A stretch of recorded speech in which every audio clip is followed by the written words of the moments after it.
And if you're at a meeting, you have to take the notes, right, for the meeting, right, to remember what are my tasks, what are the things that we talked about, right? So the first step is listening. It's really important. The first step is listening. You have to listen. And someone could be saying all this stuff, right? But you have to pick out the most important things that they're saying. What do we have to do? What's the most important thing? You have to pick out these things. And this is something that takes a lot of time. I'm still kind of bad at this, which is why I take the laptop, because I just type really fast and I just write everything that they're saying. And later on, I just cut out the stupid things that don't make any sense, right? The first step in being an effective note taker is really being able to listen to people and try to separate, right? Separate the most important discussion points.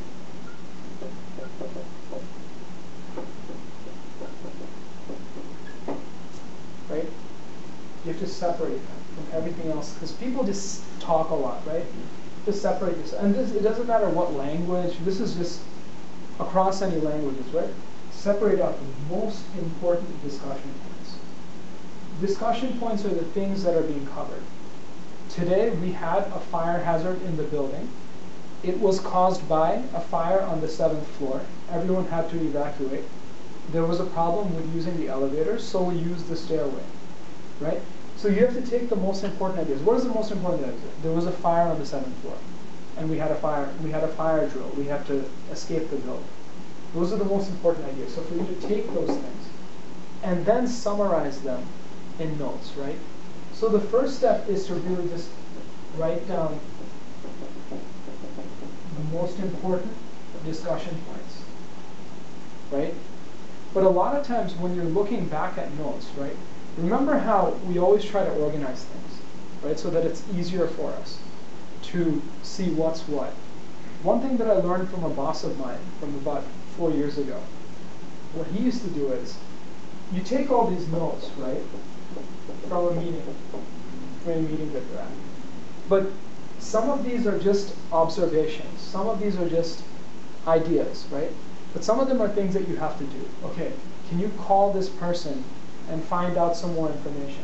So let's say that's point number 3. You know what he used to do? On the side of the page, he would like draw a star. So immediately when you're looking back on notes from 3 days ago, the first thing you see are the stars. Point 3 and point 5. Okay, quickly, let me see what these are. What do I have to do? And then for things that were not as important, something that, okay, well, be careful when you are doing the second step of the project. Be careful about this. He used to use a different symbol. That's point number 1 and point number 4 maybe. So he would know that this is something that I have to be careful about, but these are things that I have to do. Right? Point 3 and point 5 from my notes are what I actually have to do. And these are 2 that 3 weeks from now, right, I have to be careful about. So maybe I'm going to write these again. Give myself a reminder, right? So it's all about organizing yourself. You know, when you do take notes, or when you're collecting information, or you're writing information down, it's really important to have a system, right, that helps you easily organize these things. That's really, really important, right? Because the last thing you want is to forget to do something important, right? And that happens to me all the time. I've gotten better at it, but it used to happen to me all the time, that I would forget, oh crap, I was supposed to call this person, or I was supposed to send this email, right? So those are things that you have to be really careful about. And when you're organized about taking notes like this, when you're able to condense the ideas, to separate them out, write them down, and then having a system, right, to understand what each of these means really quickly, then 99 out of 100 times you'll be fine. You're not going to forget to do important things, right? So that's what's really, really important to remember. So we've discussed interviewing, right? We've discussed writing emails effectively, and we've talked about effective note-taking, right? Let's take a 5-minute break, and then we're going to continue with the next phase. He was one of the worst people I've ever met in my life. He was really rude. He he was very, very difficult to work with. He would explain something, right? That I want you to create a report that shows me this, this, and this. He would just tell me about these ideas, and then I would spend 2 hours doing that. And then he would be like, no, this is not what I asked for. This is completely wrong, right? I mean, maybe as you hear my stories, you're going to be like, wow, I've had some similar experiences. And feel free to, like, you know, tell me or share your stories as well. But I was working with him for about 6 or 7 months. And every single day, I remember my first month, I called my dad. And my dad and I aren't very close. But I called my dad, and I was just like, listen, I want to quit. I can't do this anymore. This guy's like impossible. And he was just like, well, listen, just, you know, just kind of be strong. You know, you just started this work. You shouldn't leave. You should really give it an effort. You know, try your best and everything. So, you know, I struggled a lot because it was so difficult. You know, it was tough. It was a big client. It was always a lot of pressure. He was very, very strict. But there's one thing, when I really look back at that time, there's one characteristic that he had that I haven't told you about. He was one of the most brilliant people I have ever met in my life. This guy was so intelligent. He was so smart. And in those 6 months that I worked with him, the things that I learned from him, right, were just, I know this sounds crazy, but I'm always going to be grateful to him, even though it was so difficult for me, right? And I always used to tell myself that, you know what, this is like hell. This is like hell. I mean, this is the definition of hell. Every single day having to work with this guy. I mean, I can't even describe it to you. But I learned things in 6 months that my coworkers who were my level, things that took them 2 years to learn, I learned in 6 months. Like Microsoft Excel, PowerPoint. Even a lot of the things that I told you, you know this whole note-taking technique? He taught that to me. This guy who I hated so much, I wanted to kill him. I remember I was telling a friend that I just want to kill this guy. I just want to take a gun and shoot him. That's what I wanted to do. And there were days that I really felt like that. But you know, we stayed together and our project was really successful. And a lot of that was because of him. And it taught me something really, really important, that work, right, you're learning something from it. And as long as you feel like you're learning, right, and you're becoming better, you're becoming a smarter person, you're becoming a more capable person, right, that's very, very valuable if you think about it, right? Nothing in life is permanent, right? You know, Buddhism or most religions teach us that everything is temporary. Good times are temporary, but that also means bad times are temporary. You know, if you feel bad about a certain situation that you're in, it's temporary. Time changes everything, right? And that's something that was really very, very important for me, this idea that the fact that I was able to withstand, right, or endure. When you endure something, you're tolerating it, right? You're just enduring it. It's like if you're boxing and you're getting punched a lot and you're getting hurt, but you're still there.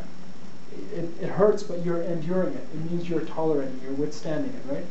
I endured his bad behavior. I mean, I can tell you so many stories. It was just like, I remember we were having this discussion with a manager of our client, right? And he was he was saying something. We were having a difficult discussion. This lady was really kind of crazy, I think. And so, you know, the thing is that, you know, he said something that was not correct.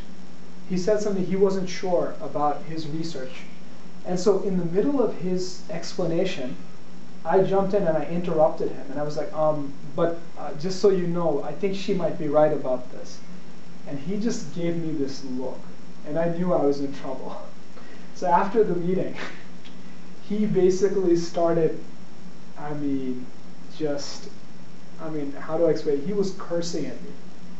He was just like using all kinds of bad language at me. He's like, what the fuck is wrong with you and all this stuff, right? I mean, this is just like, people act like this in the workplace, especially if you're in a certain industry. People use bad language a lot of the times. People behave very badly. And I was just like, I remember that day I was ready to quit. I was just like, you know what, I don't deserve this. I'm smart, I went to a great school, I'm gonna get another job, I don't have to deal with this. I was this close to quitting. And the next day, he actually took me aside and he apologized to me. He said, I shouldn't have used that language with you, and I just want you to know that I'm sorry and stuff like that. And I was just like, well, I mean, you know, it's like fine, like I accept your apology, but like our relationship was already damaged, right? So it's funny because like, I haven't spoken to him in 5 years. Ever since, you know, that situation I always knew was temporary, right? 6, 7 months later, I changed and I went to a different client. And soon afterwards, he left that company. And so I hadn't spoken to him since. You know, there's a site called LinkedIn, and LinkedIn is for business professionals to stay in touch, right? So he had sent me an invitation to LinkedIn maybe 4 years ago. It's still sitting in my inbox. I haven't accepted it. And it's funny because I think 2 weeks ago, I got this phone call, and I didn't recognize the number, and I was just like, who is this? And then he was like, oh, it's Milap. And that was him, and I was just like, I was like, what the hell, why are you calling me? And he was just like, oh, no, I'm sorry, I dialed you by mistake, like, are you still with the same company? And just all this stuff, and I was like, no, I changed, I went to a different company, and I'm still working in the same field, but we just caught up a little bit, and you know, he was just like, okay, so yeah, you know, take care of yourself, and you know, I'll talk to you again sometime. And it was really weird. It was very weird because the thing is, for me, when I look back at that time, it was a difficult experience, but the learning that I got out of it, the things that I learned out of it, you know, the skills that I have in Microsoft Excel, the way that I'm able to approach a difficult meeting, right? And just from watching him, the learning that I had, right? It's kind of like, do you remember those action movies where a young guy goes to train with a really old master, and he gives him all these impossible exercises, right? But he becomes the best fighter because of it. Like he becomes, like, you know, think about all those action, you know, all those Jackie Chan action movies, like, you know, he always has this really old, like, sensei, like this guy, and he, like, makes him carry all this wood from the forest and try to catch fish with his hands and stuff, you know. But it's true.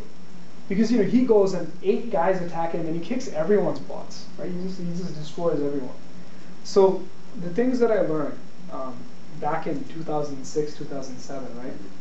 They're still some of the most valuable lessons. So what it really teaches you, one of the things that I really learned, that if you can endure a bad situation, you will ultimately you will become very, very strong because of it. I'm even going to like write this down, right? If you can endure a difficult situation,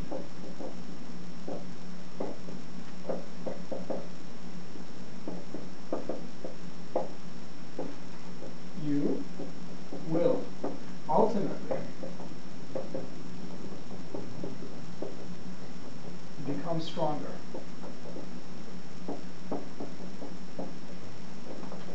Because of it.